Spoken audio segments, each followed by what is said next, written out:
intern. Today we're going to talk about kitchen hygiene and knife skills. So we're going to start by washing our hands. So what you'll do is turn on your water to a lukewarm temperature and then get some soap on your hands, lather it up under the water, and then scrub for about 20 seconds, which will be about the length of the ABC song or singing Happy Birthday twice.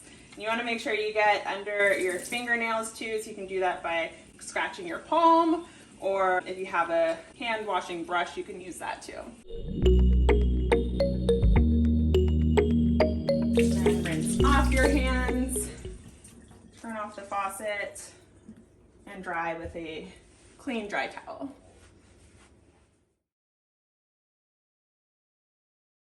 Today we're going to be talking about knife skills and how to safely use them in the kitchen. First off, you want to think about the sharpness of your knives, because a dull knife is actually more dangerous than a sharp knife. One way that you can sharpen your knife is with a knife sharpening tool like this one, but there are different options available.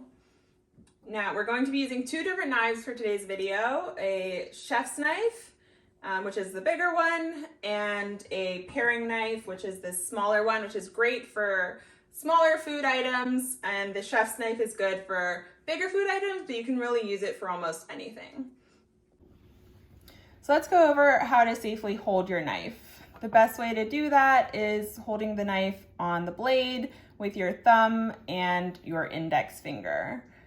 A few common mistakes people make when holding their knife is holding it just by the handle or with their finger on the spine of the knife, which creates some wiggle room, which can be dangerous because the knife could slip that way. So you want to hold it between your thumb and your index finger.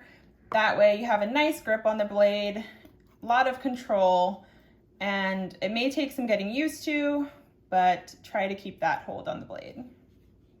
The first thing we're going to start cutting with is going to be this pepper, and we're going to start by using our chef's knife.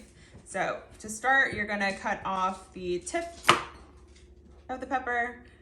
When you're cutting, you want to make sure you tuck your fingers under so that you don't cut them, and then you use your knife so that way it doesn't go against your finger. You don't have to worry about that.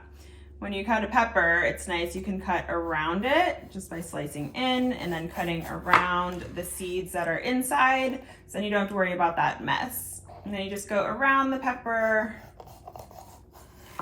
with each cut. At the end, you'll have this little pyramid of seeds.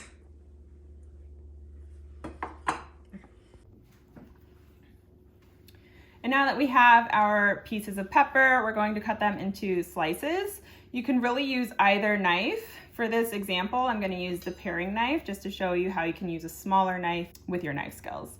So again, you want to keep your fingers tucked under, hold your knife with your thumb and your index finger, and then you'll slice through.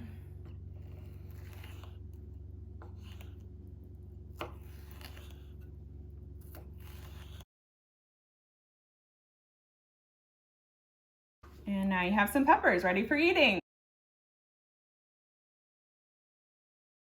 Next, we're going to cut our cucumber. Again, you can use either knife. I'll use the paring knife again for this example, and then I'll switch to the chef's knife.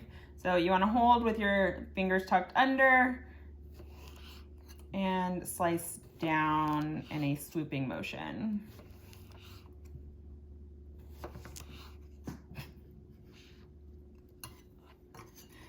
And then we'll switch to the chef's knife, just for an example. Notice how I don't lift the knife completely off of the board. It's a swiping motion. So for round fruit or foods, to make sure that it's safe, you want to cut it in half first. So that way it gives it a stable surface to cut on. So you can cut it in half again and in half again. Okay, now to cut the strawberries, we're going to use the smaller knife, the paring knife. Again, make sure you're holding it on the blade. And you cut the top off to give it a flat surface and cut it in half. Then you can put it flat again. You can cut it in half or into sections.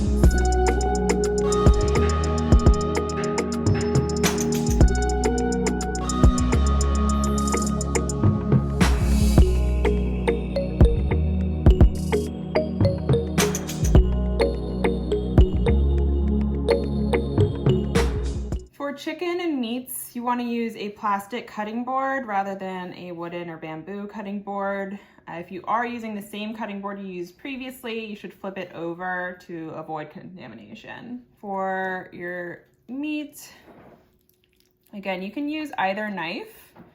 I'm going to use the paring knife because it lets me get a little more control. So we hold it between our thumb and index finger. For chicken, you can hold up the part that you want to cut and just slice through it and keep it pointing away from you. So slice through and cut off the fats that way, and just go through and trim your chicken to how you desire it to be. If you want to cut your chicken into pieces, just make sure you keep your fingers tucked under and you can slice through it.